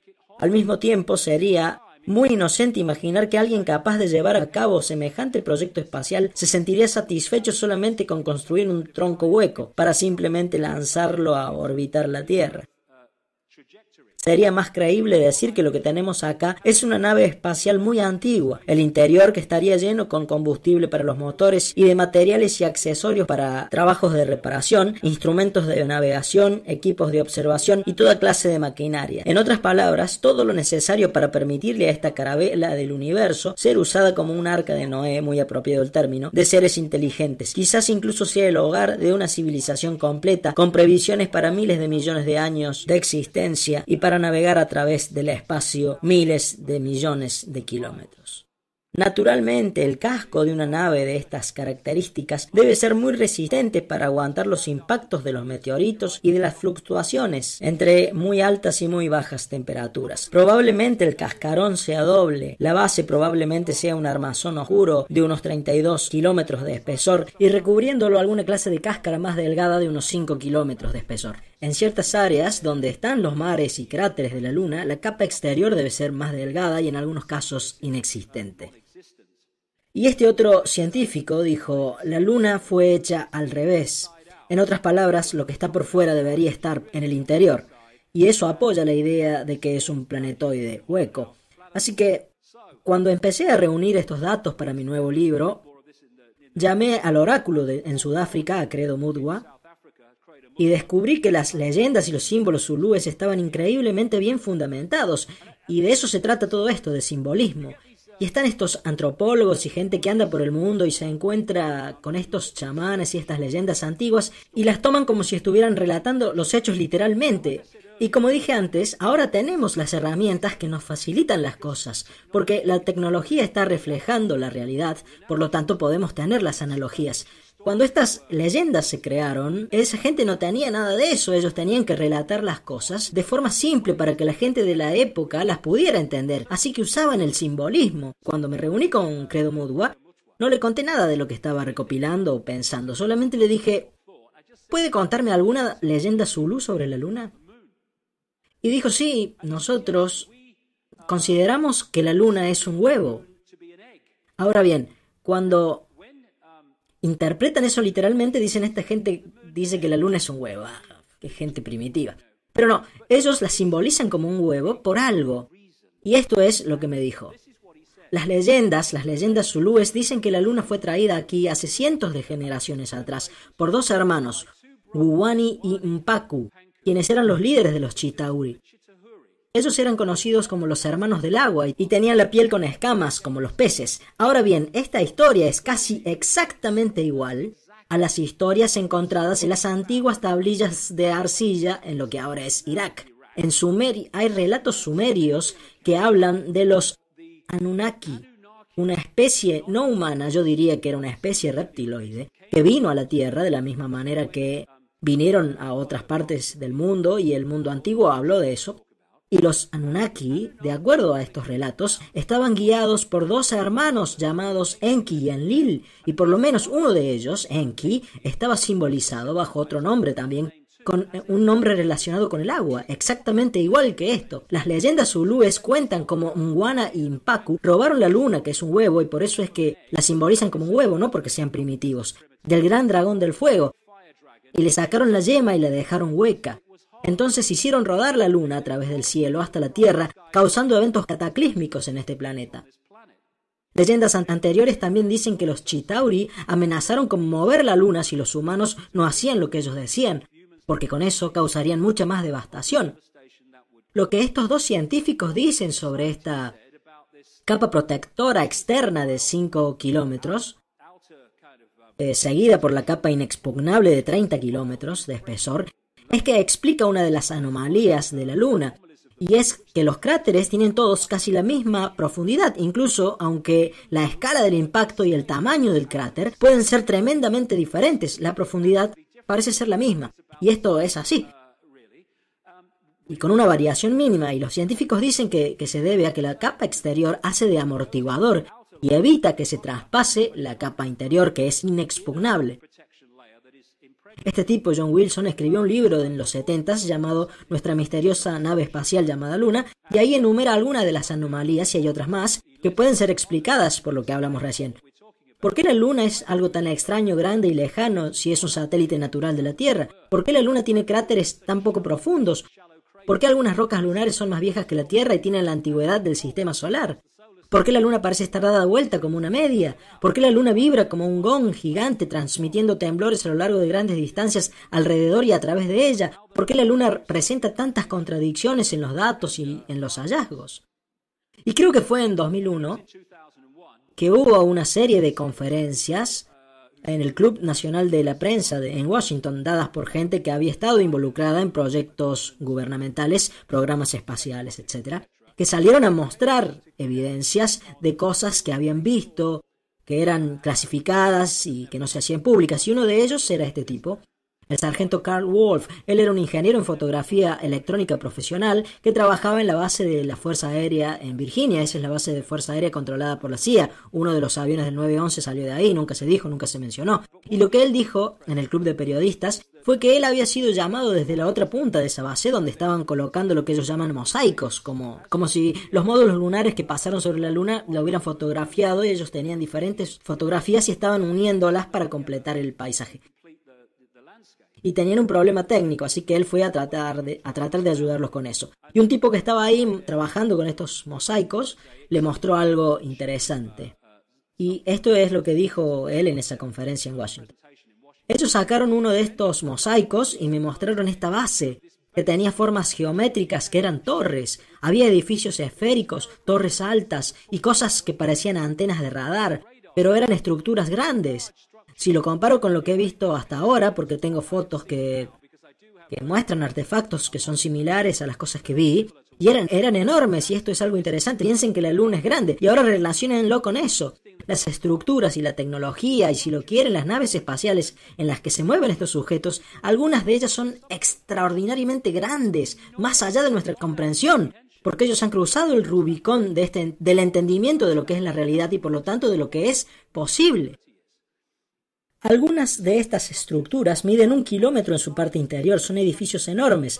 Algunos edificios parecen tener superficies reflectantes. Una de estas estructuras que vi me recordó las torres de enfriamiento de las centrales eléctricas. Tenían esa forma, algunas de ellas eran angostas y muy altas, con el techo plano. Algunas eran redondas, algunas se veían como si tuvieran una cúpula, como si fueran invernaderos. La foto particular que vi, habían pegado muchas fotos y habían formado un gran paisaje. Y otra gente que habló en ese club de periodismo contó que la NASA sistemáticamente tapa con una mancha o remueve cualquier objeto artificial que encuentran en la superficie de la Luna. Y este es un documental llamado Moon Rising, lo pueden ver en YouTube, creo, todavía. Se muestran fotografías tomadas por la llamada Misión Clementine en 1994, creo que fue, que sacó 1.8 millones de fotografías digitales de la Luna, y se pueden ver algunas cosas en el paisaje que se nota que fueron tapadas. Es decir, ¿qué es lo que hay detrás de esto? Parece haber muchas cosas que fueron tapadas, y después tenemos estas, que se nota también editada, y si la vemos desde otro ángulo, ahí se ve. ¿Qué demonios es eso? Una de las cosas más asombrosas de este documental es que dicen que tomaron esta fotografía y se la mostraron a un experto en fotografía que trabajó con la NASA, y él hizo una estimación y dijo que esto era 10 veces el tamaño de Los Ángeles. Así que estamos hablando de un entendimiento enorme como para poder crear estas tecnologías. Y eso se debe a su entendimiento de la realidad. Y sea lo que sea, no parece ser algo que apareció naturalmente. Y después tenemos todas estas otras cosas que parecen haber sido tapadas. Ahora solamente se pueden ver las manchas, si le hacen un acercamiento. Y a lo que quiero llegar mostrando estas fotos es a la Estrella de la Muerte, de la película Star Wars. George Lucas, como lo vengo diciendo hace años en mis libros, tiene información muy privilegiada. En una galaxia muy muy lejana. No, yo no creo que sea tan lejana. No creo que sea tan lejana. Para mí que esto está pasando acá cerquita. Y por supuesto, en la película Star Wars, la Estrella de la Muerte es, además de que se parece mucho a la Luna, es construida para ponerla cerca de los planetas y conquistarlos, de la misma jodida forma en la que dije que pasó con la Luna, y hay mucho más para hablar todavía de eso. En muchos aspectos, esto es algo muy simbólico para referirse a lo que estamos hablando acá. Y eso no es un accidente estando metido George Lucas.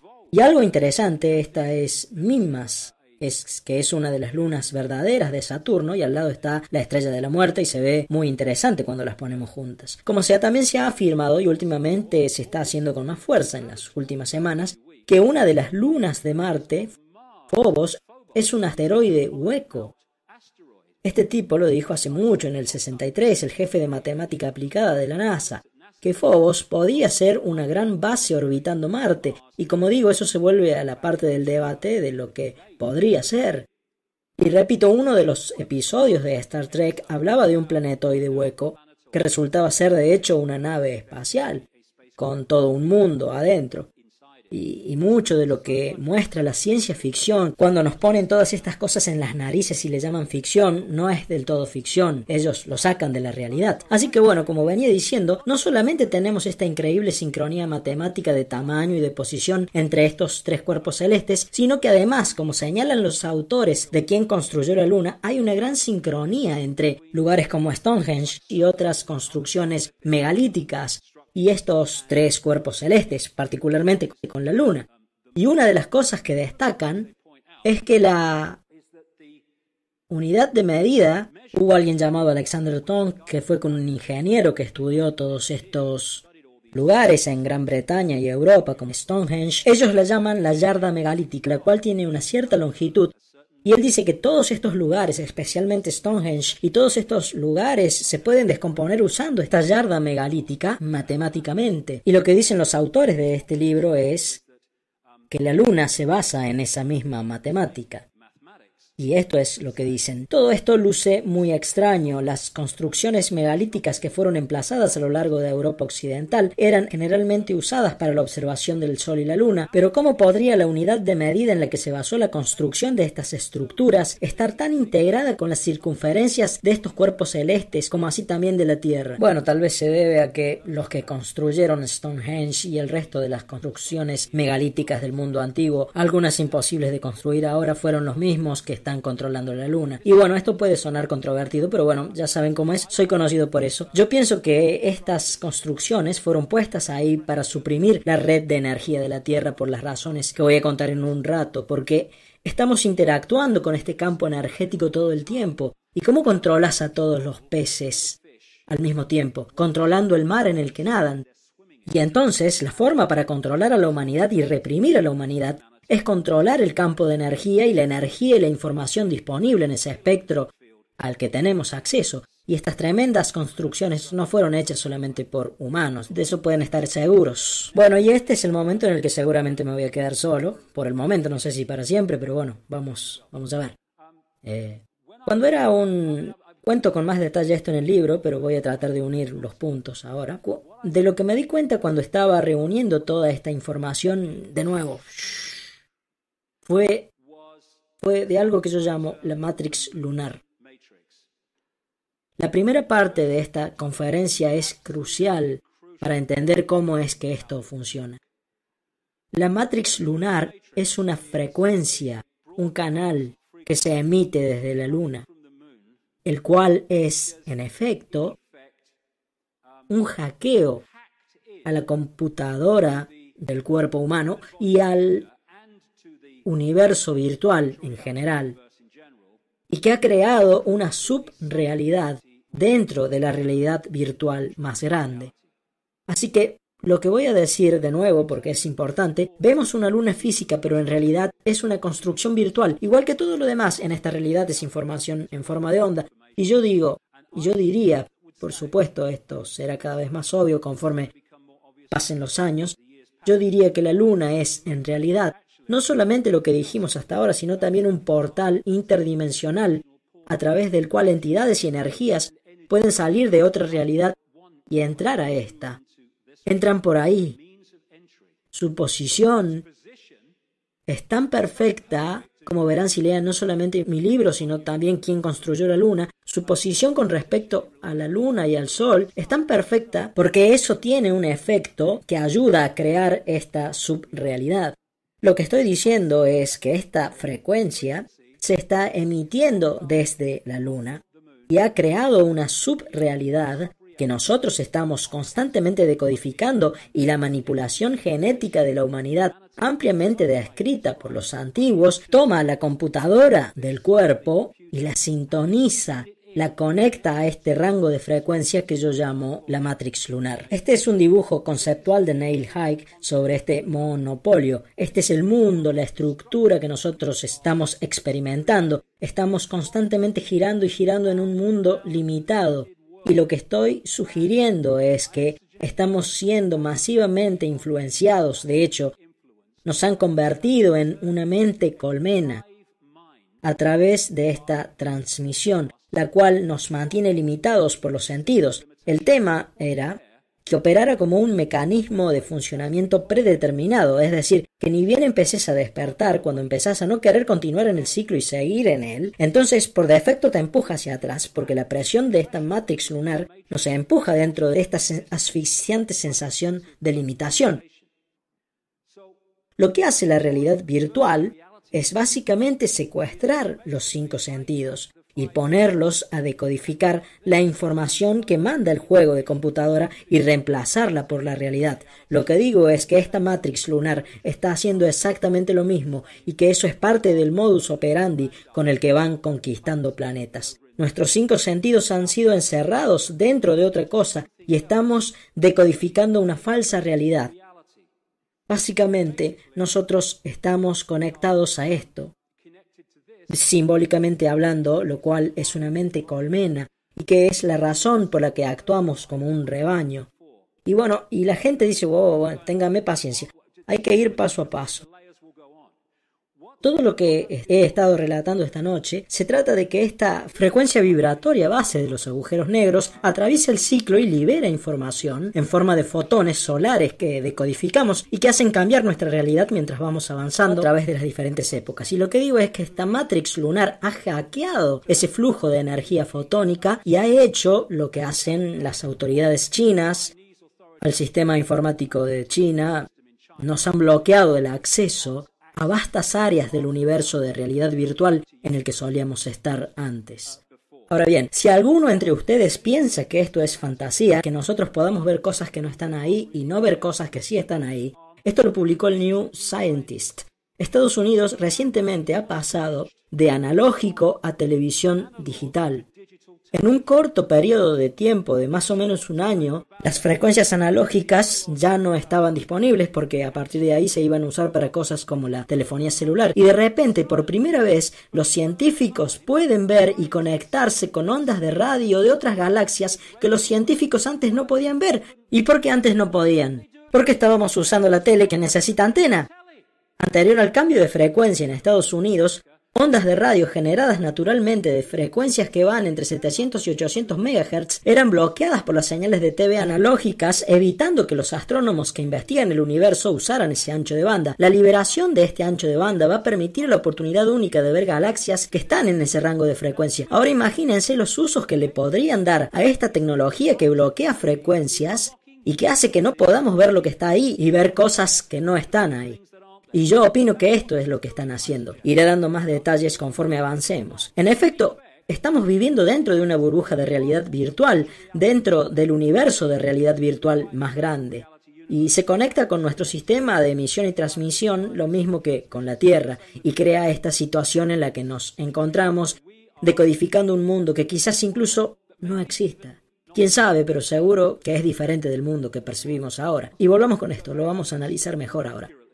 La Matrix, o mejor dicho, la Matrix lunar, está en todos lados, está a nuestro alrededor. Incluso ahora, en este mismo cuarto, la ves cuando miras por la ventana o cuando encendes el televisor. Podés sentirla cuando vas a trabajar, cuando vas a la iglesia, cuando pagas los impuestos. Es el mundo que ha sido puesto delante de tus ojos para que no veas la verdad. ¿Qué verdad? Que eres un esclavo, Neo, igual que todos los otros. Naciste dentro de una cárcel. Naciste dentro de una prisión que no puedes oler, sentir o tocar. Una prisión para tu mente. Y yo diría que esa prisión para la mente es la Matrix lunar, la cual nos pone en una prisión vibracional que solamente podemos romper volviéndonos conscientes de eso y entonces vibrando más allá de los muros de la Matrix lunar, que es un espectro de frecuencia, y si no nos pueden mantener dentro de esa frecuencia, por eso es que las estructuras sociales son como son y hay estrés y miedo y guerras y conflictos. Así que si salimos de eso, empezamos a romper esta cárcel de percepción y vamos a empezar a decirle, conche su madre, ¿cómo no es que no lo vi antes? Porque estabas allá adentro constantemente decodificando todo esto. Es como estaba diciendo antes, pero olvídate de lo que estaba hablando de la Matrix lunar, olvídate de eso, míralo así, solamente por su posición, la luna afecta profundamente el comportamiento y la percepción humana, porque la luna afecta la inclinación de la Tierra, su rotación, afecta a las mareas oceánicas y por lo tanto nos afecta a nosotros porque somos 60 o 70% agua, así que más vale que nos va a afectar a nosotros también. Y también, acá volvemos con la importancia de la primera parte de la conferencia, también está afectando principalmente el sistema endocrino. Este sistema nos conecta con el sistema de chakras que nos conecta con lo que llamamos el tercer ojo. Afecta las hormonas que segregamos, y lo cual afecta principalmente el comportamiento humano, la salud, la percepción humana. No necesita ninguna Matrix para eso, solamente con estar ahí es suficiente. Y fundamentalmente afecta esto, la glándula pituitaria y la glándula pineal, que nos da el sexto sentido, la habilidad de ver más allá de los 5 sentidos. ¿Y qué es lo que hizo? Hizo que se cierre en muchas personas intencionalmente el tercer ojo, con el cual en el modo anterior o predominación percibíamos vastas áreas de realidad mucho más allá de lo que podemos hacer ahora. La palabra mes o month viene de moon o luna, la luna en inglés, y la luna, por supuesto, al moverse, principalmente afecta nuestra percepción del tiempo. Tenemos buen o mal humor o moods debido a la luna o moon. Es una monarquía híbrida, la monarquía. Y una de las formas principales en la que nos controlan, lo que parece ser su modus operandi, es con el dinero o money, controlado por los Rothschilds. Y vi una película, un film, hace algunos años, que se llamaba They Live. Era una película de bajo presupuesto y que fue producida, dirigida, musicalizada, hizo todo, por un tipo llamado John Carpenter. Si siguen la carrera filmográfica de John Carpenter, van a ver que el tipo estaba metido en algo. Él dice que no, pero estaba metido en algo. Se puede ver en las películas que hizo películas de terror, satanismo y todas esas cosas. Y él hizo esta película que se llama They Live. Me pareció que simbólicamente era bastante precisa cuando la vi por primera vez, pero ahora pienso que es increíblemente precisa. Para aquellos que no la vieron, vayan a YouTube y busquen They Live de John Carpenter y la pueden ver por partes. El argumento es este, está ambientada en el futuro, pero el futuro sería en esta época, porque se filmó hace muchos años. En la película hay una depresión económica muy grande y el protagonista viene de lejos con los zapatos atados en la mochila, anda recorriendo Estados Unidos tratando de encontrar un trabajo en la construcción y consigue una changa en un edificio que están construyendo. Y así las cosas hasta que uno de los otros trabajadores le pregunta dónde se va a quedar porque hay una depresión económica muy grande, la gente está viviendo en carpas acostada en las calles, duermen en cartones y hacen asentamientos precarios en baldíos, exactamente lo que está pasando en Estados Unidos en estos momentos, por cierto. Y le dice que no tiene dónde quedarse, así que se va con el otro que lo lleva a un asentamiento que habían hecho con otras personas donde comían y dormían. Y acá es donde se empieza a poner interesante la película porque él empieza a ver que hay cosas raras pasando al frente en la iglesia. Y en el asentamiento tenían un televisor, algo así como una sala de entretenimiento precaria, y cuando estaban viendo la televisión, de repente se corta la transmisión del canal principal y aparece la cara de un hombre en la pantalla que dice, ellos están acá, nos están controlando, ustedes no se dan cuenta, y toda esa clase de cosas. Y después de eso la policía hace un gran allanamiento en el asentamiento y en la iglesia, y pasa una topadora y van con helicópteros y destruyen todo el asentamiento. Y este albañil, el protagonista, vuelve y se pone a espiar en esa iglesia y encuentra unas cajas de cartón. Así que agarra una y se la lleva a un callejón, un pasaje atrás de unos edificios y se pone a revisar la caja para ver qué hay adentro y encuentra anteojos de sol. Y el tipo se desilusiona y dice, ¿anteojos de sol? ¿Para qué quieren anteojos de sol en una iglesia? Así que agarra un par de estos anteojos y se va caminando, se los mete al bolsillo, tira los otros y se va caminando por la calle. Y acá es donde empieza la secuencia.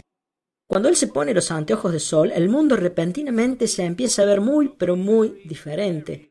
Él empieza a ver cosas como estas y se empieza a dar cuenta de que hay gente que a simple vista se ven humanos, pero que no tienen nada de humanos cuando los ve a través de esos anteojos de sol. Y no solamente eso, cuando mira carteles publicitarios a simple vista dicen tome Coca-Cola o vacaciones en Jamaica, pero cuando los mira con los anteojos puestos ve instrucciones subliminales, conformate, dormite, consumí, mira televisión y muchas cosas más como esas. Todas en una frecuencia que él no puede ver a simple vista. El resto de la gente que no tiene los anteojos interactúan con mucha de esta otra gente, pero ellos no pueden ver que no son humanos. Y ve al presidente que está dando un discurso y ve que no es humano cuando lo ve con los anteojos. Lo mismo con mucha gente de las fuerzas de seguridad y los presentadores de noticias igual, y así donde sea que vaya. Y al final de la película él se da cuenta de que la razón por la que la gente no puede ver sin usar los anteojos, lo mismo que él ve, es porque hay una frecuencia que está siendo transmitida desde lo más alto de la antena del canal de televisión, lo cual evita que la población vea lo que ellos verían normalmente si esa frecuencia no estuviera siendo emitida. Y lo que hacen es detener esa transmisión. Ellos inutilizan la antena parabólica y entonces hay gente que está en bares y de repente pueden ver que la gente que tienen al lado no es humana. Eso sí que sería gracioso, ¿no? Y había gente garchando con uno de estos bichos y dice, yo no me encamé con vos. Y les cuento algo gracioso. Una mujer en Canadá me contó una historia como esta, que le había pasado a ella. Di una conferencia en Canadá hace unos años y conocí a una mujer. Ella era una mujer poderosa, una empresaria, era muy conocida en ese mundo. Y ella me contó su experiencia y temblaba cuando me estaba contando. Ella me contó que tenía un novio, que tenía un lado oscuro, así lo definió ella, que él incluso sabía y que estaba tratando de manejarlo. Y que un día fueron a la casa de ella, entraron al dormitorio y tenían una repisa en la cabecera de la cama y ahí estaba parado mi libro, El Gran Secreto, en el que hablé por primera vez del tema de los reptiloides. Y ella me dijo que él en ese momento se puso como loco y le dijo que sacara eso de su vista y no quiero que leas más esa mierda y todo ese tipo de cosas. Y no es el único que dice eso, atención. Y que después de eso empezaron con el sexo. Y ella me dijo que el tipo estaba arriba de ella y que puse mi mano en la parte baja de la espalda. Y él empezó a ponerse muy loco y ahí me empecé a asustar. Y ella me dijo, y entonces sentí que algo me empujó la mano. Y me dijo, entonces miré por encima de su hombro y vi que lo que me había empujado la mano era una cola de víbora, tenía una cola de víbora y me siguió contando y yo grité y me lo saqué de encima y en ese segundo que lo tuve enfrente mío, vi que tenía aspecto de reptil y ahí nomás se metamorfoseó a humano y que después de eso se escapó y nunca más lo volví a ver. Pero estas historias así tan raras, es decir, raras para nuestro mundo, se cuentan en todo el mundo y por toda clase de gente. Gente que trabaja en el sistema bancario de Suiza y de todo tipo. Toda clase de gente cuenta estas experiencias. Así que esta frecuencia de la que hablo es el equivalente a esa antena parabólica. En el extremo de esa antena de televisión que evitaba que la gente en la película vieran lo que ellos deberían ver normalmente. Ahora bien, cuando trasladamos esto al mundo reptiloide, todo se vuelve más interesante porque vivimos en una sociedad que parece estar controlada por el cerebro reptiliano. Este señor, llamado Carl Sagan, un cosmólogo muy famoso, escribió un libro llamado Los Dragones del Edén. En ese libro él investigaba los efectos de la genética reptiliana en el comportamiento humano, y él dijo, no puedes, en efecto, entender el comportamiento humano sin entender el aspecto reptiliano de todo esto. Y volvamos a lo que estaba hablando hace un rato. Esta parte del cerebro que es la llamada como complejo reptiliano o complejo R por los científicos es importantísima para el comportamiento humano, como voy a explicar en un momento. Y lo que estoy diciendo es que esta manipulación genética de la que hablaban las culturas antiguas alrededor del mundo, hecha por los dioses serpiente, nos mantiene encerrados dentro de la Matrix lunar utilizando el cerebro reptiliano porque se conecta con la mente colmena de las especies reptiles en la luna. Y como dije antes, fundamentalmente esto se manifiesta como el mundo en el que estamos viviendo. Y voy a hablar de eso enseguida. Ahora bien, en los años 60 o por esa época hubo un señor llamado Carlos Castañeda que escribió unos libros basándose en las enseñanzas de un chamán centroamericano llamado Don Juan Matos. Algunas personas dicen que este Don Juan nunca existió, otros dicen que sí. No tiene importancia, las palabras que fueron escritas como salidas de su boca son absolutamente, increíblemente, extraordinariamente precisas. Y leí esta frase que va a aparecer en pantalla después de reunir todo esto de lo que estuve hablando. Esto es lo que dice Don Juan Matos en sus libros. Tenemos un depredador que viene desde las profundidades del cosmos y que tomó el control de nuestras vidas. Los seres humanos están en su prisión, somos sus prisioneros. El depredador es nuestro amo y señor, nos ha vuelto dóciles e indefensos. Si queremos protestar, suprime nuestras protestas. Si queremos ser independientes, nos ordena no serlos. En efecto, nos mantiene como prisioneros.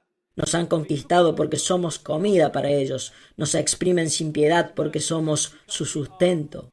Y así como nosotros tenemos gallinas en el gallinero, así los depredadores nos tienen en sus gallineros, en humaneros, y de esa forma su comida está siempre disponible para ellos.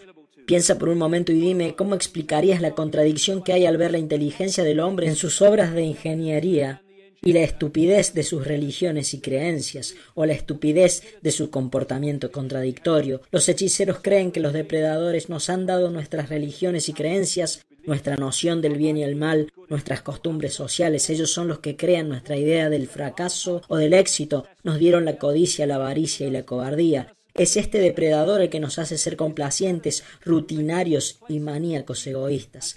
Con el objetivo de hacernos obedientes, dóciles y débiles, los depredadores han desarrollado un método estupendo, por supuesto estupendo desde el punto de vista de la estrategia de combate, y una maniobra horrenda desde el punto de vista de aquellos que la sufren. Ellos nos dieron su mente. La mente del depredador es barroca, contradictoria, agresiva, llena de miedo a ser descubierto en cualquier momento. Ellos nos dieron su mente. Y así es como, a mi entender, lo están haciendo. Y nos conectamos a esto si operamos dentro de la mente colmena reptiliana. Estamos operando dentro de una mente colectiva que está permanentemente derramando esta constante sensación de ansiedad, miedo, preocupación, estrés, porque eso nos mantiene dentro de los confines del rango de frecuencia de la Matrix lunar y nos mantiene unidos a ella, y también genera la energía emocional de baja vibración de la que se alimentan. Detrás de todas estas pirámides, el sistema bancario, la medicina, la religión, los negocios, la política, existe una mente colmena reptiloide que conecta todos estos sistemas de control que dirigen nuestras sociedades. Y ahora veamos las características del cerebro reptiliano. Díganme si esto es o no es lo que vemos en nuestra sociedad. Esto lo dice la rama principal de la ciencia, De la mente reptiliana obtenemos las respuestas primitivas y emocionales, los comportamientos llamados a sangre fría, la falta de empatía si no son balanceadas por otras partes del cerebro, y la territorialidad. Esto es mío, fuera de acá. Y el deseo de control y la obsesión con las estructuras de poder y las jerarquías. La agresión, el fin justifica los medios, solamente importa ganar. Y esto es lo que está dominando nuestro sentido de la realidad y nuestras reacciones y respuestas frente a los acontecimientos y frente a otra gente. Esta es la palabra que define la mente reptiloide. Sobrevive, supervivencia. No piensa, no tiene la habilidad de pensar, reacciona. Por eso es que puede reaccionar tan rápido. Hay muy buenos ejemplos de eso. Cuando vas manejando tu auto, por ejemplo, y de repente alguien se te cruza caminando en el acto, mueves el volante inmediatamente, sin pensar, instantáneamente. Eso es realizado por el cerebro reptiliano. Pero cuando empieza a afectar otras partes de nuestro comportamiento y de nuestras vidas, entonces se convierte de hecho en algo muy negativo. Es el cerebro reptiliano y su miedo es no sobrevivir. Está permanentemente escaneando el entorno buscando amenazas, no solamente amenazas físicas, sino también de otra clase, de otro nivel, y de eso voy a hablar enseguida. Y entonces, a causa del cerebro reptiliano y su constante funcionamiento, eso es lo que nos provoca esta permanente sensación de miedo, este estrés constante, la preocupación que experimentamos en todas las áreas de nuestras vidas. Uy, tengo que pagar el alquiler a fin de mes. Uy, que me pueden despedir. Uy, Dios mío. Así que mientras más miedo nos puedan meter, entonces más vamos a estar controlados por el cerebro reptiliano. Y por eso es que constantemente nos están mostrando razones para tener miedo y para estar ansiosos. Tenés que tener miedo, tenés que tener mucho miedo. El monstruo del ropero va a aparecer cuando lo inventemos. Y cuando se vaya vamos a inventar otro. Terrorismo. ¡Bú! Calentamiento global. ¡Ah! Gripe porcina. Crisis económica, no me parezco a ella, no me veo como él. Constantemente nos están metiendo miedos en la cabeza.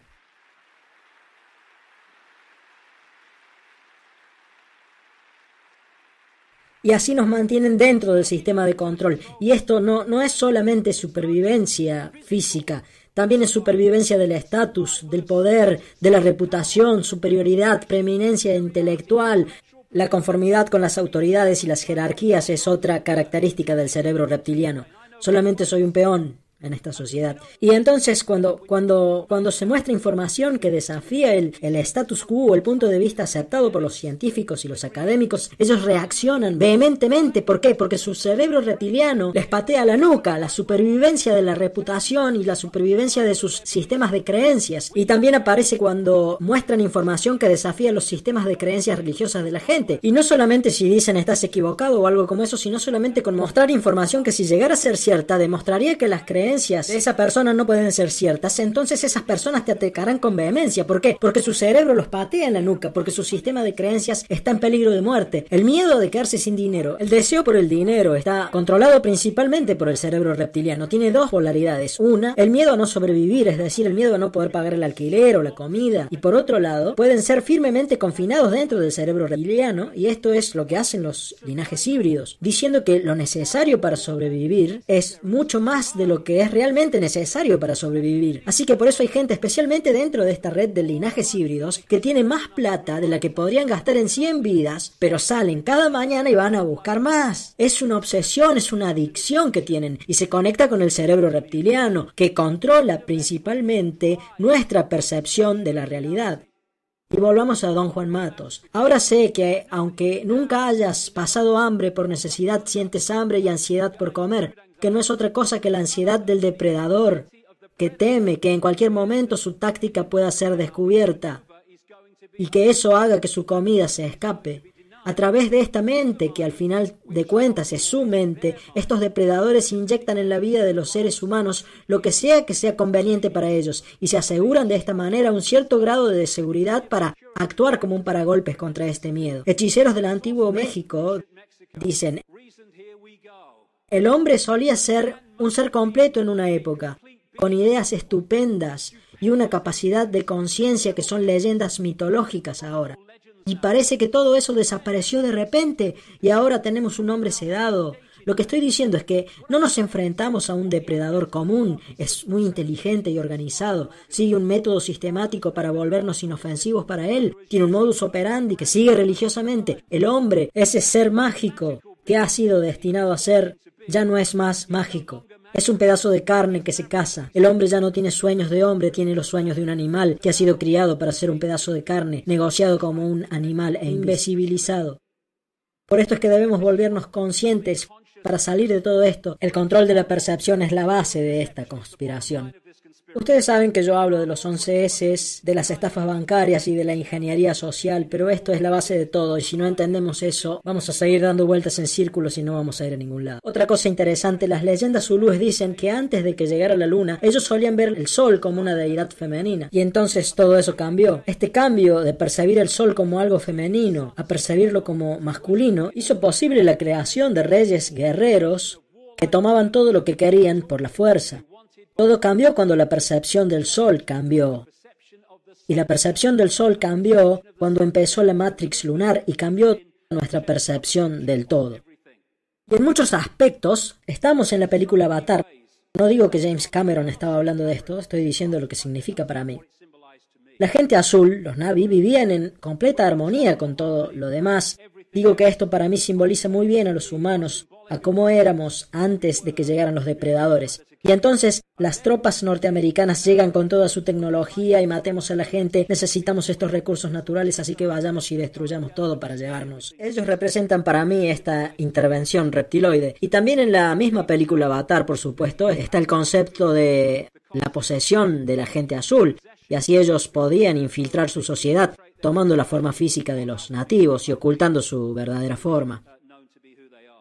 Estos reptiloides están en una línea temporal diferente a la nuestra porque ellos están en otro ancho de banda. Ellos tienen la capacidad de ver el futuro a diferencia de nosotros. Y por lo tanto, si tenés acceso a esta red de sociedades secretas, especialmente al círculo más interno, podés acceder al futuro proyectado de la sociedad humana que están proyectando, que están planeando. Por lo tanto, podés escribir novelas proféticas que se mueven adelante por lo que llamamos línea temporal y que terminan siendo tremendamente precisas. Todo lo que necesitan hacer es tener acceso a esa proyección, y lo hacen si pueden acceder a esta red de sociedades secretas. La Sociedad Fabiana en Londres, creada en 1884, es una de esas sociedades. Es una de las que tiene acceso privilegiado a esta línea temporal y a la proyección de esa agenda. Y este individuo, Tony Blair, era un miembro de la Sociedad Fabiana, y ese es el escudo fabiano, por cierto. El lobo vestido con piel de oveja. Perfecto, perfecto. Él fue el creador, en efecto, del Partido Laborista en Gran Bretaña, que tiene una gran influencia en los partidos de izquierda, y no solamente en los de izquierda, sino también en los que llamamos en política centro-izquierda, y no solamente en Gran Bretaña, sino también en otros países. En Australia, por ejemplo, es muy